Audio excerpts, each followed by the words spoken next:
kā es, mana mamma un māsa atvedām pie Opīša zirgu un ievedām viņu mājās. Mums ar māsu patīk spēlēties, tā kā neņemat ļaunā. Sākumā mēs aizējam pie zirdziņiem, pasaucam viņus, paņemam, pabarojam un tad skrienam no ganībām uz mājiņām. Tur jau mēs paņemam masu un vedam trailerītī. Paskaties, cik brīnišķīgi viņš iekāp. Jūs atceraties, kā bija 2 nedēļas atpakaļ? Vienkārši lieliski. Viņš ir pelnījis buču. Kārtīgi buču. Atnācām līdz Opītim, viņam bija prieks mūs redzēt, bet viņam nebija prieks redzēt šo brīnumu.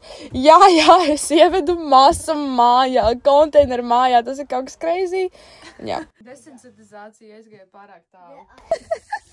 Tad mēs devāmies uz Gaujas krāstu, kur mēs uztaisījām visādus foršus, interesantus vingrinājumus. Vispār masa uzvedās vienkārši perfekti. Viņam nebija ne no kā baili, jo mans ceļojuma mērķis bija pierunāt viņu pie pilsētas cilvēkiem mašīnām, bet viņam bija pilnīgi vienalga. Kaut vai tas ir interesanti, jo viņš visu laiku dzīvo mežā un pilsētās neiet. Tā kā man ir super zirdziņš.